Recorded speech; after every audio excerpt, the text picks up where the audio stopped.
दोस्तों नमस्कार, स्वागत है आपका हमारे इस YouTube मंच पर। दोस्तों आज जिस प्रकार का जजमेंट सर्वोच्च न्यायालय ने दिया इलेक्टोरल बॉन्ड्स के मामले में, निश्चित तौर पर इसे सराहनीय कदम माना जाना चाहिए, क्योंकि चुनाव प्रक्रिया की पारदर्शिता को, स्वतंत्र और निष्पक्ष चुनाव कराने की पूरी प्रक्रिया को और लोकतंत्र की आत्मा को बचाने, बनाने और इसकी शुचिता को सुनिश्चित करने में कोई भी बाधा स्वीकार नहीं की जानी चाहिए।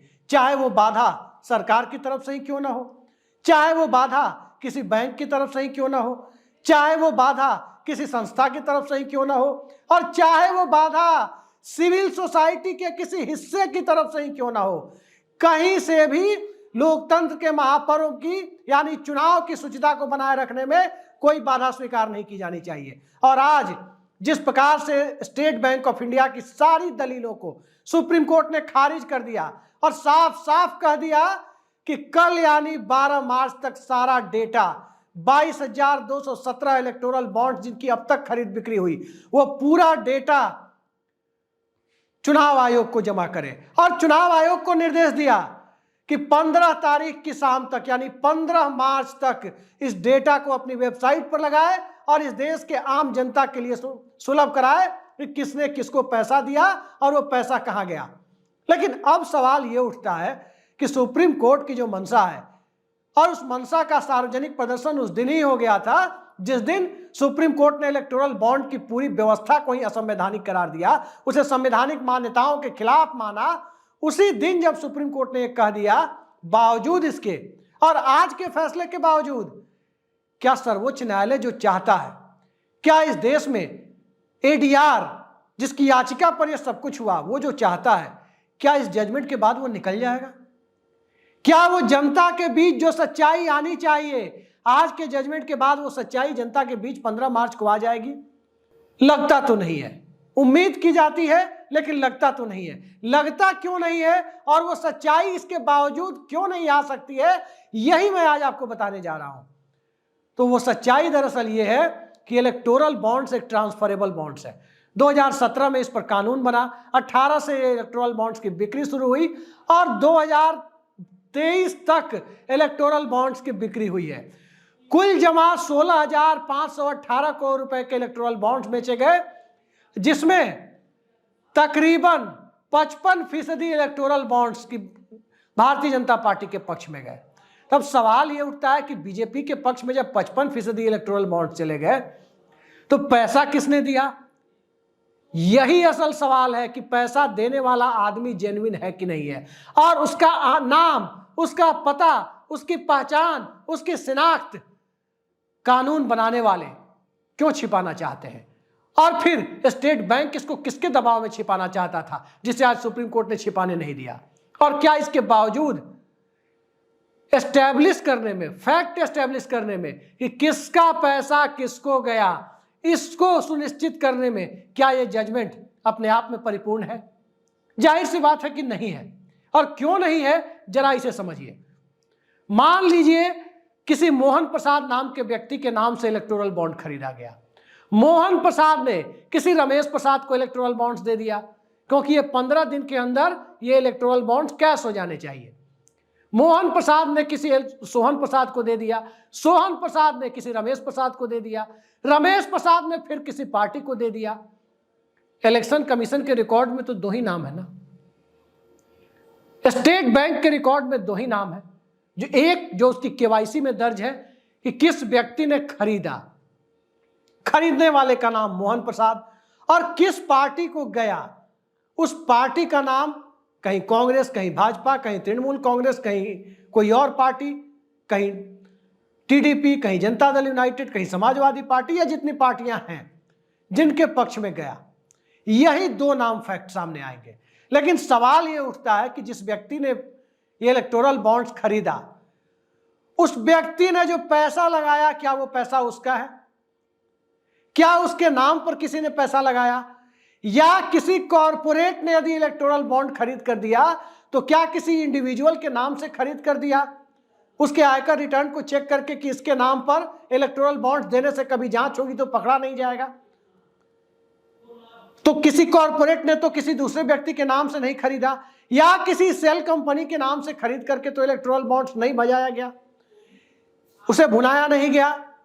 यह सवाल आज की तारीख में है कि पैसा लगाने वाला वास्तविक व्यक्ति कौन था, और उस व्यक्ति की पहचान जो उजागर होगी, जिस व्यक्ति ने केवाईसी जमा किया और उसने इलेक्टोरल बॉन्ड्स खरीदे, और जो खरीदे जिस पार्टी के फेवर में खरीदे, क्या डायरेक्ट उसने उस पार्टी को दिया या बीच में XYZ के माध्यम से होते हुए ये बॉन्ड उस पार्टी के हाथ में गया। और जब इतने सारे लूप होल्स हैं, 15 दिन का विंडो है, और सबसे बड़ी बात कि ये इलेक्टोरल बॉन्ड्स हस्तांतरणीय है, यानी ट्रांसफरेबल है, तो ट्रांसफर कितने नामों के बीच से होकर के हुआ, यह सवाल आज की तारीख में इतना महत्वपूर्ण सवाल है, जिस सवाल को आज के जजमेंट के परिप्रेक्ष्य में देखें तो इस सवाल का जवाब कम से कम मिलता हुआ नहीं दिखा है। और स्वाभाविक है कि मिल भी नहीं सकता था, क्योंकि सर्वोच्च न्यायालय ने अपने ओरिजिनल जजमेंट में भी कहा था, जो फरवरी के महीने में आया था, जिसमें कहा गया था कि 6 मार्च तक स्टेट बैंक ऑफ इंडिया चुनाव आयोग को डेटा दे और 13 मार्च तक चुनाव आयोग स्टेट बैंक ऑफ इंडिया से मिले उस डेटा को अपने वेबसाइट पर अपलोड कर आम लोगों के लिए सुलभ कराए। लेकिन उसमें फिर वही बात है कि पैसा लगाने वाला आदमी कौन है, इस असंवैधानिक बॉन्ड में पैसा लगाने वाला वास्तविक व्यक्ति कौन है, और जिसने पैसा लगाया, जिसके नाम से लगाया, जिस पार्टी के नाम से इलेक्टोरल बॉन्ड खरीदा और खरीद करके जिस पार्टी को इलेक्टोरल बॉन्ड्स उसने दिए, क्या वो सीधे उस तक पहुंचे? इसकी पुष्टि जब तक नहीं होगी तब तक यहां पर आरोप प्रत्यारोप का खेल, मैं दावे के साथ कहता हूं कि 15 मार्च से आप सब देखेंगे कि 15 मार्च की शाम से आरोप प्रत्यारोप का खेल होगा। जिस किसी का नाम सामने आएगा, बीजेपी कहेगी कि इस व्यक्ति ने हमें पैसा नहीं दिया, कांग्रेस को दिया होगा। कांग्रेस कहेगी ये व्यक्ति, ये इलेक्टोरल बॉन्ड्स, इतने नंबर का, अमुक अमुक नंबर का इलेक्टोरल बॉन्ड्स अमुक तारीख में जो खरीद करके बीजेपी आरोप लगा रही है, वो मेरे पास नहीं आया बल्कि वो बीजेपी के पास आया। ये सारी चीजें आपको देखने को मिलेगी। सब पार्टियां उसमें पल्ला झाड़ेंगी कि अमुक नंबर का इलेक्टोरल बॉन्ड्स जो किसी मोहन प्रसाद ने खरीदा हो, किसी रमेश प्रसाद ने खरीदा हो, वो जिस पार्टी के ऊपर आरोप लगेगा वो कहेगी कि मुझे नहीं मिला वो इलेक्टोरल बॉन्ड्स। वो फिर पार्टियां अपने वेबसाइट पर भी, कुछ पार्टियां ऐसी होंगी जो इलेक्टोरल बॉन्ड्स से उन्हें जो रकम मिली होगी, एक एक इलेक्टोरल बॉन्ड्स का डेटा वो अपनी वेबसाइट पर पब्लिश करना शुरू करेंगी, ताकि लोग भी देखें कि उन्हें जो इलेक्टोरल बॉन्ड्स मिला है उसका नंबर क्या है, उसका कोई यूनिक कोड होगा। हर चीज का होता है कि इलेक्टोरल बॉन्ड नंबर 554693 इस तरह का कुछ नंबर होगा कि 554693, 554694 या इस तरह का कोई यूनिक नंबर होगा। तो पार्टियां अपलोड करेंगी और फिर वहां से शुरू होगा कि इसने आधा अपलोड किया, इसने पूरा अपलोड किया, ये इलेक्टोरल बॉन्ड का डेटा छिपा लिया। ये खेल होगा, क्योंकि सबसे पहले जिस फैक्ट को एस्टेब्लिश करना जरूरी था वो दरअसल ये था कि इलेक्टोरल बॉन्ड जिस व्यक्ति ने जिस पार्टी को दिए, वो अंतिम व्यक्ति कौन था। हो सकता है बहुत लोगों ने डायरेक्ट खरीदा हो, एक व्यक्ति ने, किसी ने खरीदा, किसी सुनील कुमार ने खरीदा और सुनील कुमार ने कह दिया कि हम पार्टी एक्स को, पार्टी वाई को, पार्टी जेड को दे रहे हैं, सीधा दे दिया। फिर उस परिस्थिति में सुनील कुमार से आगे अगर कोई कार्रवाई होगी तो पूछताछ हो सकती है कि आपने खरीदा, आपके पास पैसा कहां से आया, क्या आपने मर्जी से दिया, ये अलग बात है। लेकिन ये संभावना क्षीण दिखाई दे रही है कि इलेक्टोरल बॉन्ड सीधे सीधे, बहुत कम ऐसे इलेक्टोरल बॉन्ड होंगे जो सीधे एक व्यक्ति ने खरीदा हो और एक पार्टी के फेवर में दे दिया हो। यही असली मुद्दा है कि आखिर जिस पार्टी को जो इलेक्टोरल बॉन्ड मिला, वो इलेक्टोरल बॉन्ड उस पार्टी ने किस व्यक्ति से हासिल किया। क्या उसी व्यक्ति से हासिल किया जिसने केवाईसी देकर इलेक्टोरल बॉन्ड का पहला बायर यानी पहला खरीदार बना था, या किसी मिडिल मैन से हासिल किया।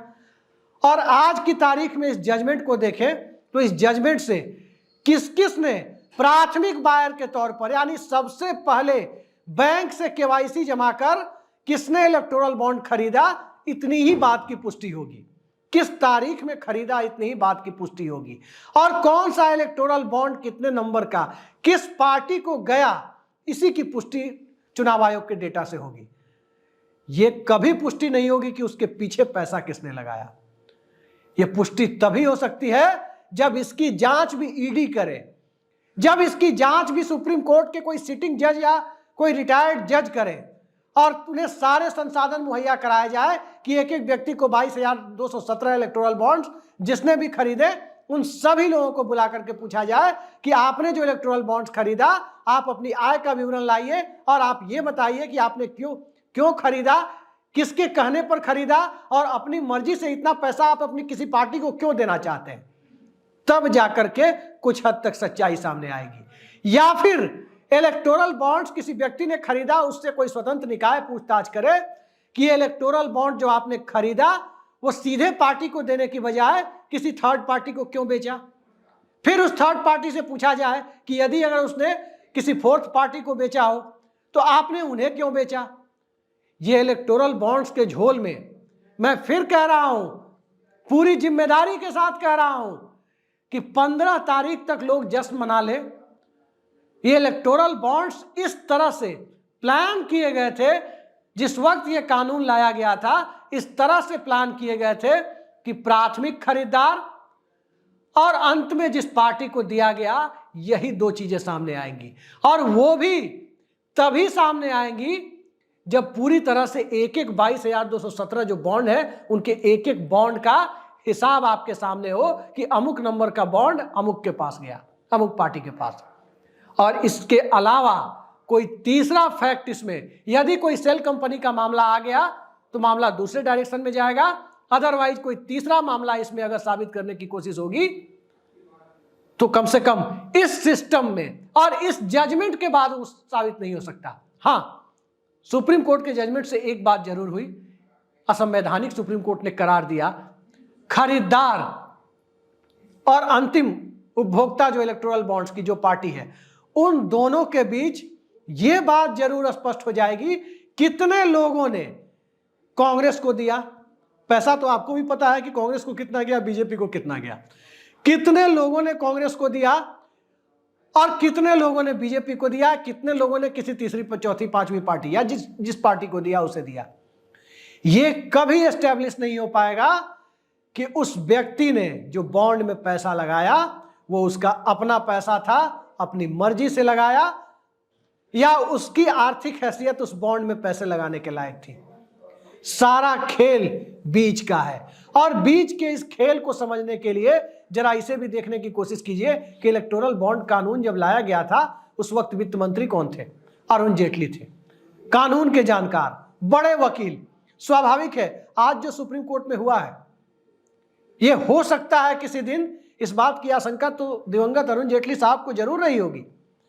लिहाजा इसकी प्लानिंग इस ढंग से की गई कि इसकी अंतिम सच्चाई तक पहुंचने की प्रक्रिया को लेंदी बनाया जा सके, उसे बहुत ही उबड़ खाबड़ और पथरीला रास्ता बनाया जा सके।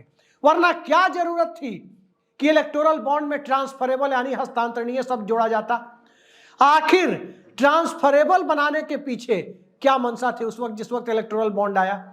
यही मंशा रही होगी ना कि सीधे सीधे किसी पार्टी के पास ना पहुंचे, बल्कि वो गोल गोल घूम करके इलेक्टोरल बॉन्ड्स 15 दिन में पहुंच पाए। हो सकता है कि 5-10%, मैं फिर कह रहा हूं कि 5-10% ऐसे लोग हों जो किसी पार्टी के पक्ष में इलेक्टोरल बॉन्ड खरीद कर दे दिए हों, लेकिन ऐसे लोगों की संख्या मुझे नहीं लगता कि 5-10% से ज्यादा होगी। ट्रांसफरेबल बनाने के पीछे, हस्तांतरणीय बनाने के पीछे जो मानसिकता थी वही इस इलेक्टोरल बॉन्ड का वहीं पर असली इलेक्टोरल बॉन्ड्स का खेल छिपा हुआ है कि आखिर इसको हस्तांतरणीय क्यों बनाया गया। और जब इसको हस्तांतरणीय यानी ट्रांसफरेबल बना दिया गया, यानी ये कितने हाथों से घूमकर किसी पार्टी तक पहुंचा, जब यह सुनिश्चित करने के लिए कानूनी रूप से अमली जामा पहना दिया गया, फिर 15 मार्च का खुलासा एक सुखद एहसास हो सकता है। सर्वोच्च न्यायालय की जितनी तारीफ की जाए वो कम हो सकता है, लेकिन कानून बनाने वाले लोगों ने जिस वक्त इलेक्टोरल बॉन्ड को संसद से पास कराया था और उसके विधान तय किए थे, उसके नियम और शर्तें तय किए थे, उस वक्त उसको ट्रांसफरेबल बनाकर इस बात की पूरी गुंजाइश बना दी थी कि इसका सच शायद कभी बाहर ना आ पाए, शायद कभी ये ना लोग जान पाए कि किस कॉरपोरेट ने किसे कितना पैसा दिया। इक्का दुक्का केस में आप जान जाएंगे, लेकिन किसने किसको पैसा दिया सभी 22,217 बॉन्ड में, ये आपके लिए पता लगाना बेहद मुश्किल काम होगा। अब आने वाले वक्त में देखते हैं कि क्या इसकी सच्चाई की जांच के लिए क्या हाई लेवल कोई कमेटी बनेगी, सत्ता बदली तो क्या कोई जेपीसी बनेगी, क्या कोई सिटिंग जज से इंक्वायरी कराई जाएगी, या कोई कमीशन बनाया जाएगा, या ईडी को सीधे सीधे दे दिया जाएगा, वो ईडी जो इस समय विपक्ष के नेताओं को पकड़ती चलती है उसे दे दिया जाएगा। देखते हैं जो भी होगा, लेकिन फिलहाल व्यक्तिगत तौर पर मुझे जो लग रहा है वो मैंने आपके सामने रखा, और 15 मार्च का इंतजार कीजिए, सारी सच्चाई आपके सामने आ जाएगी कि आज हम लोग जितना भी खुश होने का मौका है, होना भी चाहिए कि कम से कम इस बला से, इलेक्टोरल बॉन्ड नाम की बला से देश को और लोकतंत्र को मुक्ति तो मिली, लेकिन जनता जो जानना चाहती है असली सच्चाई, वो इस जजमेंट के बाद भी सामने आ पाएगा कहना मुश्किल है। यूं कह सकते हैं कि नहीं आएगा, इस जजमेंट के बाद भी पूरी तरह से नहीं आएगा सामने। देखते हैं, आ जाए तो अति उत्तम, उम्मीद पर दुनिया कायम है। फिलहाल के लिए इतना ही, नमस्कार।